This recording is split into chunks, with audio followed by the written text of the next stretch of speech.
Aku kini 22 tahun. Dan inilah kisah kasihku yang terjadi dengan Pak Rusdi, bapak majikanku, di mana aku bekerja. Aku berasal dari sebuah desa yang cukup sulit untuk mencari penghasilan. Sehingga setelah aku berpisah dengan suamiku, aku pun memutuskan untuk bekerja di luar kota. Ya, aku memang sudah pernah menikah dengan seorang pemuda yang ada di desaku atas perjodohan orang tua. Akan tetapi belum juga berjalan 1 tahun, kami berdua merasakan ketidakharmonisan atau kecocokan, sehingga kami memutuskan untuk berpisah. Aku berkesempatan bekerja dan tinggal di rumah Pak Rusdi, 49 tahun, dan istrinya Bu Yatik, 47 tahun. Istri Pak Rusdi itu bekerja sebagai seorang sekretaris yang cukup sibuk, karena seringkali mendapatkan tugas dari kantornya itu untuk keluar kota, bahkan tidak jarang pula ke luar negeri. Sementara itu suaminya, yaitu Pak Rusdi, dia bekerja sebagai pegawai pemerintahan. Dia merupakan sesosok pria yang baik hati. Pasangan Pak Rusdi dan Bu Yatik ini mempunyai 1 orang putra yang bernama Mas Satria, 20 tahun, dan sedang berkuliah di kota pelajar yang ada di luar kota dan sangat jarang sekali pulang. Hingga pada suatu malam, yang mana saat itu sedang turun hujan dengan sangat derasnya menyirami bumi. Hari itu Bu Yatik sedang ada pekerjaan menemani bosnya rapat di Pulau Dewata, Bali. Malam itu, aku tengah asik lesehan di atas karpet sambil menonton TV dan tengah membayangkan ketika masih bersama suamiku, di mana saat suasana hujan seperti itu sangatlah cocok untuk saling berbagi. Entah kenapa, malam itu aku seperti begitu merindukan saat indah itu. Tiba-tiba saja, aku melihat Pak Rusdi yang tergopoh-gopoh keluar dari kamarnya menuju kamar mandi, lalu terdengar suara seperti orang muntah. Aku pun segera menyusulnya. "Ada apa, Pak? Masuk angin ya?" tanyaku. Pak Rusdi pun hanya mengangguk dengan lemah. "Saya panggilkan tukang pijit langganan ibu ya, Pak," tawarku. "Gak usah Tini, gak enak sudah malam begini. Mana hujan deras lagi," jawabnya. "Kalau begitu, biar saya bikinin teh panas ya, Pak. Sekalian nanti minum tolak angin," usulku kemudian. Pak Rusdi pun mengangguk seraya berjalan menuju ke kamarnya kembali. Beberapa lama kemudian, setelah aku membuatkan dan mengantarkan teh dan tolak angin itu, aku pun kembali ke ruang tamu untuk nonton TV lagi. Sampai pada akhirnya, tak terasa aku pun terlelap. Malam itu jam dinding telah menunjukkan pukul 1.30 malam ketika aku mendadak terbangun karena kembali Pak Rusdi terdengar muntah lagi di kamar mandi. Dengan segera aku menyusulnya. "Pak Rusdi, masih belum juga baikan?" tanyaku panik. Kembali, beliau pun hanya mengangguk dengan lemah dan berkata, "Tini, Bapak sepertinya kalau belum dipijat dan dikerokin belum bisa baikan ini, tapi mau bagaimana lagi? Sudah jam segini," ucapnya. Entah dari mana datangnya keberanianku saat itu, karena tiba-tiba saja muncul ideku untuk memberikan bantuan untuk meringankan sakit yang dirasakan oleh bapak majikanku itu. "Kalau begitu, biar saya saja yang membantu pijat dan kerokin, Pak. Bapak tunggu saja di kamar sebentar ya," ucapku seraya melangkah mencari minyak untuk pijat dan kerok. Pak Rusdi pun sepertinya tidak menolak tawaranku itu. Mungkin saat itu yang ada di pikirannya, yang penting bisa sembuh. Aku pun segera saja bergegas menuju ke dapur untuk mencari piring kecil untuk halas gelas dan menumpahkan sedikit minyak urut. Tinggal 1 koin 100-an lama yang kebetulan aku masih menyimpannya beberapa biji. Selanjutnya aku pun kembali melangkahkan kakiku menuju ke kamar Pak Rusdi. Akan tetapi setibanya aku di kamarnya itu, aku agak sedikit kaget karena aku mendapati Pak Rusdi yang telah bersiap-siap menerima bantuanku itu dengan mempersiapkan dirinya sedemikian rupa. Akan tetapi, karena aku tidak ingin bapak majikanku itu sakitnya berkelanjutan, akhirnya tanpa basa-basi lagi, Mulailah aku mengerokinya dalam oposisi. Pak Rusdi duduk membelakangiku di atas kasurnya itu. Selesai di bagian leher dan bahunya, kini giliran bagian tengah belakang. Tanpa mengenal lelah, aku berusaha membantu kesembuhan bapak majikanku itu. Setelah selesai proses pengerokan itu, selanjutnya aku menawarkan proses selanjutnya pada Pak Rusdi, yaitu pemijatan. Tanpa banyak tanya, bapak majikanku itu pun segera saja memposisikan diri dengan tengkurap.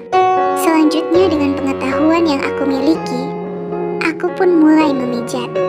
Peluh mulai bercucuran di dahiku, bukan hanya dikarenakan aku banyak mengulurkan tenagaku, akan tetapi juga menahan suatu keinginan yang terpendam. Karena setelah setahun lebih berlalu tanpa kasih sayang dari suami, akibat berpisah itu, selama ini aku hanya bisa melakukan sebuah ritual dengan jari saja untuk sekedar meredam keinginanku itu. Aku bisa menyaksikan punggung bapak majikanku itu yang tampak berkilauan karena terkena sinar redup lampu kamarnya itu. Keringat dingin mulai keluar dari pori kulitnya. Aku terus saja bekerja sampai kemudian aku dengar dengkuran halus keluar darinya. Pak Rusdi sepertinya sudah tertidur. Dan entah kenapa, saat mengetahui hal itu, aku bukannya serta-merta menghentikan pijatanku itu. Aku seolah-olah ingin lebih lama lagi bersamanya di malam yang dingin akibat hujan deras itu. Karena khawatir Pak Rusdi akan terbangun secara tiba-tiba, aku pun akhirnya hanya memijat-mijat dengan pelan. Malam itu, aku menjadi teringat pada saat-saat indah ketika aku masih bersuami. Malam itu, aku begitu ingin mendapatkan kembali kasih sayangnya. Tapi apa dayaku, mula-mula tanganku sedikit gemetar. Namun saat aku menyadari kalau Pak Rusdi seolah-olah kian terlena di alam mimpinya, aku pun semakin memberanikan diriku. Entah bisikan dari mana yang mengendalikanku saat itu, sahrawenya pun telah berpindah ke bawah. Mataku tak berkedip menyaksikan bayangan yang ada di kala itu. Dengan perasaan was-was, aku pun semakin nekat. Aku sudah tidak peduli lagi seandainya Pak Rusdi akan menolak dan bahkan memecatku. Gerakanku terhenti ketika aku menyadari kalau Pak Rusdi akan merapatkannya. Tetapi saat itu, aku sudah benar-benar kehilangan kendaliku dengan jantung yang semakin berdegup. Aku terus saja bergerilya, dan ternyata dalam situasi yang seperti itu, aku malahan mendapatkan sebuah sensasi yang sangat luar biasa. Kalian pasti akan paham jika lama tidak merasakan dengan pasangan seperti yang aku alami ini. Malam itu, aku menyaksikan wajah Pak Rusdi yang begitu damai dalam tidurnya. Ingin rasanya saat itu juga, aku memancing keinginannya. Akan tetapi, tentunya hal itu sangat berisiko. Apalagi kan, beliau masih dalam kondisi sakit. Akhirnya setelah aku mulai bisa menguasai keadaan dan menenangkan diriku sendiri dan meredam keinginanku itu, aku pun keluar dari kamar Pak Rusdi dan pergi tidur. Keesokan paginya seperti biasanya pukul 5:30 pagi, aku sudah bangun dari tidurku dan langsung mengerjakan tugasku. Setelah aku membersihkan rumah itu, aku pun menyempatkan diri untuk mengintip ke dalam kamar Pak Rusdi. Terlihat olehku beliau masih tertidur. Perlahan, aku pun melangkah mendekatinya. Pak Rusdi, panggilku mencoba membangunkannya sambil sedikit menepuk pundaknya. Terlihat matanya mulai membuka. Sudah jam 7:30, Pak. Apakah Pak Rusdi sudah merasa lebih baik kan? Tanyaku. Dia hanya mengangguk pelan dan berucap, tapi rasanya masih lemas ini, Tin. Lino-linonya belum hilang benar. Jelasnya. Oh iya, Pak. Tadi saya berikan bubur ayam di depan. Bapak sarapan dulu ya, tawarku. Pak Rusdi pun bangkit dengan perlahan dan duduk di tepi tempat tidurnya. Segera saja aku ambilkan semangkuk bubur dan gelas teh hangat. Lalu aku letakkan di atas meja kecil di dekat tempat tidurnya. Selanjutnya aku pun segera meninggalkannya untuk melanjutkan pekerjaanku. Beberapa lama kemudian, aku kembali masuk ke kamarnya dan menyerahkan obat. Lo kok tidak habis makannya, Pak? Tanyaku saat melihat bubur itu masih separuh tersisa. Masih pahit, Tini? Jawabnya. Ya sudah, sekarang Bapak minum obat dulu. Dan kalau mau mandi air panas sudah saya siapkan di kamar mandi, ucapku. Pak Rusdi lalu meminum obat itu dengan perlahan. Bapak masih pegal-pegal ini. Bapak mau istirahat lagi saja. Ntar saja dah mandinya, jawabnya. Kalau begitu biar saya waslap saja ya Pak, tawarku. Gak usah repot-repot, Tini. Belum usai kalimat yang diucapkannya itu, aku sudah setengah berlari menuju ke dapur untuk mengambil handuk dan baskom kecil, lalu menuangkan air hangat ke dalamnya. Sekembalinya aku ke kamarnya itu, Pak Rusdi sudah berbaring lagi. Aku lalu mengambil kursi kayu dan duduk di sampingnya. Selanjutnya aku meremas handuk kecil yang sebelumnya aku celupkan ke dalam baskom yang berisi air hangat itu, dan secara perlahan mulai mengusap wajahnya dengan handuk itu. Bapak jadi gak enak ini, Tin. Jadi ngerepotin kamu, ucapnya. Sudahlah Pak, ini kan sudah menjadi tugas saya, jawabku sambil terus melakukan pekerjaan tanpa berkata-kata. Pak Rusdi melepaskan ikatan sarungnya, dan kembali aku lihat panggung yang kini berbelang merah sampai batas pinggangnya itu. Dengan hati berdebar, aku usap seluruh permukaan kulitnya dengan handuk basah hangat itu. Butiran-butiran keringat mulai muncul dari pori-pori kulitnya. Nafas Pak Rusdi tampak teratur, seperti sengaja aku pun berlama-lama saat mengusap handuk itu. Tini, panggilan Pak Rusdi seketika itu menyadarkanku. Namun karena dia tidak menyuruhku untuk berhenti, aku pun meneruskannya, dan sebisa mungkin membuatnya merasa nyaman. Ketika aku semakin nekat mencari-cari kesempatan, tangannya pun mencoba mencegah aksiku lebih lanjut. Tini, seru Pak Rusdi dengan nyaris berbisik. Tenang saja Pak, bisikku mencoba menenangkan Pak Rusdi yang kini nafasnya mulai tersendat-sendat. Aku belum melakukan tindakan yang lebih jauh, kecuali hanya mengelapkan handuk dengan air hangat itu dengan penuh kasih sayang. Namun dentang jantung dan deru nafasku yang kian memacu sudah bisa menggambarkan betapa luar biasanya keinginanku yang ditimbulkan dari apa yang aku kerjakan di saat itu. Aku tidak tahu dengan pasti bagaimana dengan perasaan Pak Rusdi kala itu.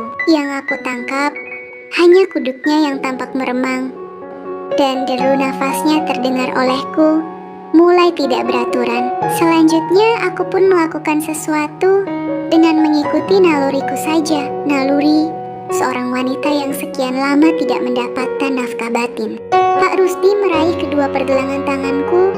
Ada sedikit upaya yang dilakukan olehnya, yaitu seperti berusaha menarik tanganku dari kawasan yang aku incar-incar dari semalam itu. Namun aku sudah kehilangan akal sehatku. Aku semakin nekat, Tini, ucapnya lirih ketika satu tanganku mencoba meraihnya. Akhirnya di pagi yang cerah itu, akal sehatku sudah benar-benar dikalahkan oleh keinginanku yang terlampau tinggi. Pertahanan moralku pun runtuh.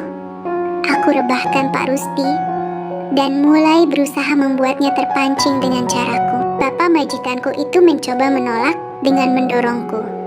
Namun itu hanya seperti berpura-pura saja. Tini, ucapannya itu terhenti ketika aku sudah langsung memulainya untuk memberikan rasa nyaman itu. Akhirnya bapak majikanku itu pun mulai memberikan responnya. Mungkin hal ini dikarenakan oleh istri Pak Rusdi yang cukup sibuk, sehingga jarang-jarang mereka bisa bersama. Sehingga mumpung ada kesempatan, ya diterima sajalah. Hei, Gayung pun bersambut. Pagi itu, aku dan Pak Rusdi sudah sama-sama terbawa suasana yang begitu romantis. Tini, apakah kamu serius ini? Bisik Pak Rusdi. Serius Pak, Tini membutuhkan bantuan Bapak, sahutku lirih. Akhirnya pagi itu, dengan kesadaran penuh, aku dan Pak Rusdi pun saling mengobati kerinduan di antara kami berdua, yang mana sebenarnya aku merindukan saat-saat indah bersama mantan suamiku. Sedangkan Pak Rusdi, istrinya itu terlalu sibuk dengan pekerjaannya. Jadi ya, kloplah. Pagi itu suasana yang sejuk, berubah menjadi semakin menghangat. Kamar Pak Rusdi dan istrinya itu seolah-olah berubah menjadi kamar pengantin yang indah. Setelah napas mulai teratur kembali, tampak olehku mata Pak Rusdi menerawang ke langit-langit kamarnya dan berkata, "Timi, apa yang kamu lakukan ini? Maafkan saya, Pak. Saya hilaf. Saya juga wanita normal setelah berpisah dengan suami sekian lama. Itu sangat berat bagi saya, Pak. Seandainya Bapak mau mengusir saya atas kesalahan ini, saya siap." Jawabku, "Bapak tidak akan mengusir atau memecat kamu, Tini. Kamu telah baik selama ini membantu keluarga ini. Ini salah Bapak juga. Tapi Bapak minta sama kamu agar ini jadi rahasia kita berdua saja ya," sahutnya.